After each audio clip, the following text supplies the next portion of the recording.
Mic పట్టుకొని ప్రజల ముందరికి వచ్చిన ప్రతిసారి చంద్రబాబు నాయుడు గారు, పవన్ కళ్యాణ్ గారు, కూటమి నాయకులు మాట్లాడే మొదటి మాట ప్రజాస్వామ్య పరిరక్షణ. కాకపోతే ఆంధ్రప్రదేశ్లో ప్రజాస్వామ్యాన్ని కూని చేసేదే ఈ కూటమి నాయకులు, ముఖ్యంగా చంద్రబాబు నాయుడు గారు, పవన్ కళ్యాణ్ గారు.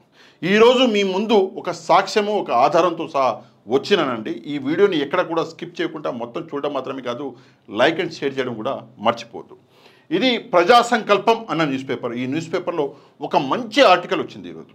ఇక్కడ మనం చూసుకుంటే ప్రజాస్వామ్యం కూని అని చెప్పేసి ఈ ఆర్టికల్ టైటిల్. కింద మనం చూసుకుంటే మున్సిపల్ ఉప ఎన్నికల్లో కూటమి అరాచకాలు అని చెప్పేసి ఇక్కడ రాయడం జరిగింది. ఇక ఏంటి ఆ ఆధారము అంటే ఇక్కడ చాలా మంచి ఆధారం. ఇక్కడ మీరు చూసుకుంటే మున్సిపల్ ఎలక్షన్లు ఉప ఎన్నికలు ఏవైతే ఆంధ్రప్రదేశ్లో జరుగుతున్నాయో దీనికి సంబంధించి ఈ ఆధారం అంటే తిరుపతి నగరం కార్పొరేషన్లో మొత్తం 49 డివిజన్లు, అంటే 49 మంది కార్పొరేటర్లు ఉన్నారు.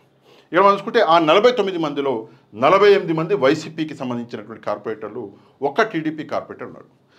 ఇక్కడ నీతిగా నిజాయితీగా ప్రజాస్వామ్యాన్ని పరిరక్షించాలంటే మీరు ఏం చేయాలంటే కేవలం ఒక కార్పొరేటర్ ఉన్నారు మాకు అని చెప్పేసి అసలు మీరు ఈ ఉప ఎన్నికల్లో అసలు మీరు పోటీ చేయకూడదు, వైసీపీకి వదిలేయాలి. ఇదే ధర్మం, ఇదే న్యాయం. కానీ మీరేం చేసిర్రో ప్రపంచం మొత్తం చూసింది.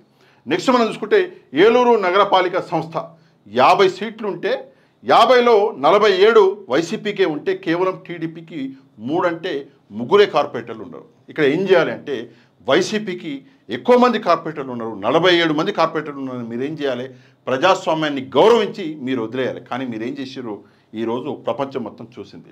ఇక్కడ మనం చూసుకుంటే నెల్లూరు నగరపాలిక 54 మంది ఉంటే 54కి 54 మొత్తం వైసీపీ వాళ్ళే ఉన్నారు. నెక్స్ట్ మనం చూసుకుంటే హిందూపురం మున్సిపాలిటీ 38 మున్సిపల్ సీట్లు ఉంటే అందులో వైసీపీకి 29, టీడీపీకి 6, బీజేపీకి 1, ఇతరులు 2. అంటే వైసీపీకి మెజారిటీ అనేది చాలా ఎక్కువ, 29 మంది కార్పొరేటర్లు ఉంటే మీరేం చేయాలి, ప్రజాస్వామ్యాన్ని గౌరవించాలి. కానీ మీరేం చేసారో మొత్తం ప్రపంచం చూస్తుంది. ఇక్కడ చూసుకుంటే పాలకొండ నగర పంచాయతీ 20 మొత్తం మున్సిపల్ సీట్లు ఉంటే ఇక్కడ కింద చూసుకుంటే కార్పొరేటర్ సీట్లు వైఎస్ఆర్సీపీకి 17 ఉంటే టీడీపీకి కేవలం 3. దాని కింద మనం చూసుకుంటే తుని, సిగ్గు లజ్జ ఏమన్నా ఉండాలి మనకి. తుని 30 సీట్లు ఉంటే 30కి 30 మొత్తం వైసీపీ సీట్లే, టీడీపీకి 0 అయినా కూడా మీరు చేసిన రచ్చ నిన్న ప్రపంచం మొత్తం చూసినది. దాని కింద పిడుగురాళ్ళ మున్సిపాలిటీ 33 సీట్లుంటే 33కి 33 వైసీపీ సీట్లే, 0 టీడీపీకి అయినా కూడా మీరు వదిలిపెట్టలేదు. దాని కింద నూజివీడు మున్సిపాలిటీ 32 సీట్లు ఉంటే 32లో 25 వైసీపీకి ఉంటే టీడీపీకి కేవలం 7 ఉన్నా కూడా మీరేం చేసిర్రు. ఇక్కడ కింద చూసుకుంటే బుచ్చిరెడ్డిపాలెం మున్సిపాలిటీ 20 సీట్లు ఉంటే 18 వైసీపీకి ఉన్నాయి, టీడీపీకి కేవలం 2 ఉన్నాయి. నందిగామ మున్సిపాలిటీ 20 సీట్లు ఉంటే 13 వైసీపీకి ఉన్నాయి, టీడీపీకి 6, జనసేనకి 1 సీటు. కానీ మీరేం చేసిర్రో ప్రపంచం మొత్తం చూసింది. ఎంత దారుణం అంటే కేవలం బల ప్రదర్శన. ఇక్కడ చూడండి చాలా మంచిగా రాసిండు. నిస్సిగ్గుగా చంద్రబాబు సర్కారు దౌర్జన్యాలు, నిజంగానే నిస్సిగ్గుగా చేసినటువంటి దౌర్జన్యాలు ఇవి. ఒక 50 సీట్లు ఉండి ఒక పార్టీకి 25, ఇంకో పార్టీకి 24 ఉంటే 1 సీటు వ్యత్యాసం కాబట్టి సరే చేసినాము అంటే అది వేరే సంగతి. వాడబ్బా 30 సీట్లు ఉంటే 30కి 30 వైసీపీకి ఉన్నా కూడా మీరు ఈ దౌర్జన్యాలు చేస్తున్నారంటే మరి ప్రజాస్వామ్యాన్ని మీరు ఏం గౌరవించినట్టు ఒకసారి చంద్రబాబు నాయుడు గారు సమాధానం చెప్పాలి, పవన్ కళ్యాణ్ గారు సమాధానం చెప్పాలి. బలం లేకపోయినా బరితెగింపు, అధికార దుర్వినియోగము. ఈ అధికారులు ఒక్కసారి గుర్తుపెట్టుకోవాల్సిన విషయం ఏంటంటే అధికారం అన్నది మీకు ఇచ్చింది ప్రజలు. ఇది ప్రజాస్వామ్య దేశం. మీరేదో ఊడిగం చేయడానికో లేదా ప్రభుత్వాలకి ఏంటి ఇక చెప్తే గలీజ్గా ఉంటుంది చేయడానికో కాదండి. మీరు ఉన్నది ప్రజాస్వామ్య దేశంలో ప్రజల కోసం పనిచేయడానికి. ఇక్కడ నీతిగా నిజాయితీగా ఏ పార్టీకి ఎన్ని సెట్లు ఉన్నాయో మీ దగ్గర ఒక క్యాల్కులేషన్ క్లారిటీగా ఉంది. ఉన్నప్పుడు మీరు ఇప్పుడు పవర్లో ఉన్న పార్టీకి మీరు ఊడిగం చేస్తే ఎటుపోతుంది ప్రజాస్వామ్యం? మరి ఒకసారి ఈ అధికారులు సమాధానం చెప్పాలి. వైఎస్ఆర్సీపీ కౌన్సిలర్లపై ప్రలోభాలు, బెదిరింపులు, డబ్బు ఆశ చూపించి, ఆస్తులు ఆశ చూపించి, వినకపోతే బెదిరించి, వినకపోతే ఇళ్ళు కూలగొట్టే స్థితిలో ఈరోజు టీడీపీ కూటమి సర్కారు ఉందంటే దీనికంటే దౌర్జన్యం ఇంకోటి ఉంటుందా? ఒకసారి సమాధానం చెప్పాలి. ఇక్కడ చూసుకుంటే మాట వినకపోతే ఇండ్ల కూల్చివేతలు. ఇందాక నేను చెప్పిన ఇళ్ళు కూలగొడుతున్నట్ట, అదేంది నాకు అర్థం కాదు. ఇదేమన్నా ఉత్తరప్రదేశా? ఏంది ఇది? ఎటుపోతున్నాం మనం అర్థం కాని పరిస్థితి. మాట వినకపోతే ఇల్లు కూల్చేస్తారు. ఒక వ్యక్తి ఇల్లు కట్టుకోవాలంటే వాడి జీవితంలో కష్టపడి డబ్బులు సంపాదించి ఆ డబ్బులను కూడబెట్టుకొని దాచుకొని ఇల్లు కడతాడు. అట్లాంటి ఇల్లు మీకు బలిసి మీ రాజకీయాల కోసం ఇల్లు కూలగొడితే ఆ మనుషులు, ఆ వ్యక్తులు, ఇల్లు కూలిపోయిన వాళ్ళు ఎటు వెళ్ళాలి? ఒక్కసారి ఆలోచించరా? సిగ్గుండాలి ఈ పని చేసే వాళ్ళకి. నెక్స్ట్ మనం చూసుకుంటే పోలీసుల ప్రత్యక్ష ప్రేక్షక పాత్ర అని చెప్పేసి ఇక్కడ ఇచ్చిండు. కూటమి నేతలకు సహకారము. పోలీసులు ప్రేక్షకుల్లాగా మారిపోయారు, అదే ఇక్కడ అంటున్నాడు. ఏంటి ఎట్లా వర్క్ అవుతుంది ఆంధ్రప్రదేశ్లో పోలీస్ డిపార్ట్మెంట్? నాకు అర్థం కావట్లేదు.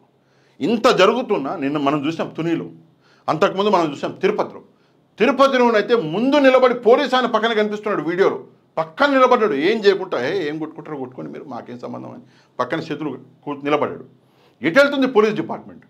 పోలీసుల పని ఏంటి? ప్రజాస్వామ్య పరిరక్షణే కదా. మరి ఇది ప్రజాస్వామ్య పరిరక్షణ ఒకసారి పోలీసులు ఆలోచించుకోవాలి. ఇది కాకుండా ప్రేక్షక పాత్ర వహించారు, సరే అదే దరిద్రం అంటే. అది కాకుండా ఇంకా దౌర్జన్యానికి దిగిరు పోలీసులు. ఇక్కడ చూడండి వస్తుంది.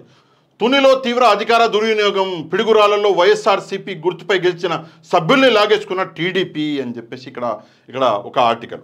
నిజంగా ఒక పార్టీలో గెలిచిన సభ్యుల్ని ఇంకో పార్టీలోకి లాగేసుకొని ఒకవేళ రాజకీయాలు చేయాలంటే దాని ప్రజాస్వామ్యం అంటారా? మీకు ఉదాహరణ చెప్తా. తాడిపత్రిలో జగన్మోహన్ రెడ్డి గారి ప్రభుత్వం ఉన్నప్పుడు మొత్తం స్వీప్ చేశారు. ఇక్కడ చూస్తే మీరు మొత్తం వైసీపీ స్వీప్ చేసింది. ఆ సమయంలో తాడిపత్రిలో తలుచుకొని ఉంటే జగన్మోహన్ రెడ్డి గారు తాడిపత్రి మున్సిపాలిటీ తగ్గించుకునేది, కానీ ఆయన ఆ పని చేయలేదు. దీనికి సాక్ష్యం ఎవరు అంటే టీడీపీ నాయకుడే, తాడిపత్రిలో మున్సిపాలిటీ గెలిచినటువంటి నాయకుడే. ఆయనే బయటకు వచ్చి, జేసీ గారు బయటకు వచ్చి జగన్మోహన్ రెడ్డి తలుచుకుని ఉంటే చేసేవాడు, కానీ చేయలేదు. జగన్మోహన్ రెడ్డికి ప్రజాస్వామ్యం పట్ల మర్యాద గౌరవం ఉన్నాయని చెప్పేసి టీడీపీకి సంబంధించినటువంటి నాయకుడు పొగిడిండు. తాడిపత్రి వదులుకున్నాడు జగన్మోహన్ రెడ్డి గారు. అట్లా అది మగతనం అంటే, అది మనం ప్రజాస్వామ్యాన్ని గౌరవించడం అంటే. ఇదా చిల్లర పనులు? దీన్ని ప్రజాస్వామ్యాన్ని గౌరవించడం అంటారా? ఇక్కడ చూసుకుంటే పాలకొండలోనూ ప్రజాస్వామ్యం కొని అడ్డుకునేందుకు ఎన్నికలకు హాజరు కాని వైఎస్ఆర్సీపీ కోరం లేక వాయిదా. అడ్డుకునేందుకు ఎన్నికలకి హాజరు కాలేదంట వైఎస్ఆర్సీపీ, కోరం లేక వాయిదా పడ్డది ఎన్నికలు. ఇది ప్రస్తుత పరిస్థితులు. ఇదే కాకుండా కొన్ని చోట్ల పోలీసులు దారుణంగా ఎవరైతే మహిళా కార్పొరేటర్లు ఉన్నారో ఆ కార్పొరేటర్ల భర్తలను అరెస్ట్ చేసి వాళ్ళని చిత్రహింసలు పెట్టి, వాళ్ళని మీరు పార్టీ మారాలి, మీరు టీడీపీకి ఓటు వేయాలి అని చెప్పేసి వాళ్ళని పోలీసులే చిత్రహింసలు పెడుతున్నారు అని చెప్పేసి కొన్ని న్యూస్లు వస్తున్నాయి. మరి ప్రజాస్వామ్యాన్ని ఎటు తీసుకెళ్తున్నాడు చంద్రబాబు నాయుడు గారు, పవన్ కళ్యాణ్ గారు? సమాధానం చెప్పాలి.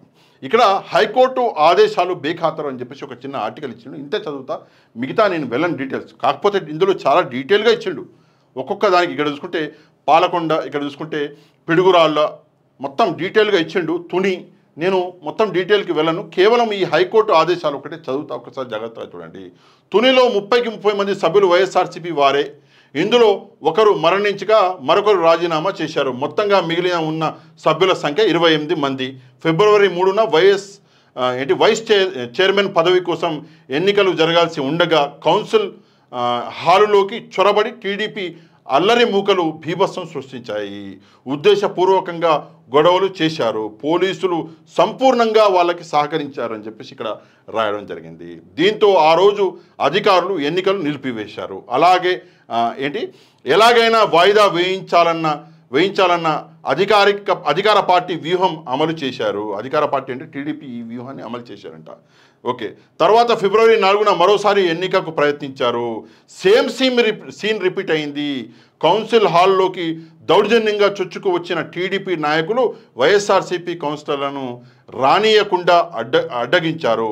మరోసారి ఉద్దేశపూర్వకంగా ఎన్నికలు వాయిదా వేశారు. ఈలోగా వైఎస్ఆర్సీపీ కౌన్సిలర్లు హైకోర్టును ఆశ్రయించారు. ఫిబ్రవరి 17న ఖచ్చితంగా ఎన్నికలు నిర్వహించాలని, తగిన భద్రత ఇవ్వాలని హైకోర్టు ఆదేశం ఇచ్చింది.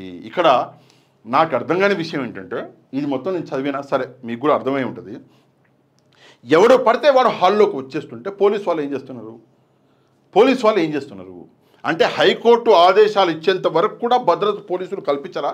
ఒక్కసారి ఎస్పీ గారు సమాధానం చెప్పాలి. ఎటుపోతుంది మనం రాష్ట్రాన్ని, ఎటు తీసుకెళ్తున్నాం, దేశాన్ని ఎటు తీసుకెళ్తున్నాము? పోలీసు వాళ్ళు, డీజీపీ గారు కూడా సమాధానం చెప్పాలి. ఎవడు పడితే వాడు హాల్లోకి చొచ్చుకొచ్చి అక్కడ కార్పొరేటర్లను రానివ్వకుండా చేస్తుంటే పోలీసులు మోకాలి చిప్పలు పగలగొట్టేయాలి. ఇది పోలీసులు చేయవలసిన పని. ఎంతమంది చిప్పలు వలగొట్టారు ఒకసారి పోలీసులు సమాధానం చెప్పండి. చేసిరా ఏమైనా అంటే చేయలేదు. నిన్న జరిగినటువంటి సంఘటన, మొన్న కొన్ని రోజుల కింద తిరుపతిలో జరిగినటువంటి సంఘటన దీనికి నిదర్శనం. పోలీసులు నిద్రపోవడం వల్లే ఇంత జరుగుతున్నది. కేవలం పోలీసులు వాళ్ళ పనిని కరెక్ట్గా చేయకపోవడం వల్లే ఇంత జరుగుతున్నది. ఒకవేళ పోలీసులు కరెక్ట్గా ఉండుంటే ఇంత జరిగేది కాదు. ఒక్క మున్సిపాలిటీ కూడా జెన్యూన్గా ఒక్క మున్సిపాలిటీ కూడా టీడీపీకి రాకూడదు. కానీ ఇక్కడ జరిగింది ఏంటి అంటే మొత్తం కార్పొరేటర్ని లాగేసుకొని డబ్బులు ఆశ చూపించి భయపెట్టి కొట్టి ఇండ్లు కూలగొట్టి ఈరోజు కార్పొరేటర్ని మొత్తానికి టీడీపీకి ఓటు వేయించుకుంటున్నారు. దీనికంటే ప్రజాస్వామ్య అవహేళన ఇంకోటి ఉండదు, ప్రజాస్వామ్య కూని ఇంకోటి ఉండదు. తప్పకుండా ఈ విషయం మీద మీరేమనుకుంటున్నారో కమెంట్ చేయండి. అది కాకుండా ఈ వీడియోని లైక్ అండ్ షేర్ చేయడం మాత్రం మర్చిపోవద్దు. ఎవరైతే ఛానల్ని సబ్స్క్రైబ్ చేసుకోలేదో ఛానల్ని కూడా సబ్స్క్రైబ్ చేసుకోండి. నెక్స్ట్ వీడియోలో మళ్ళీ కలుద్దాం. అంతవరకు థ్యాంక్ యూ వెరీ మచ్. జై హింద్.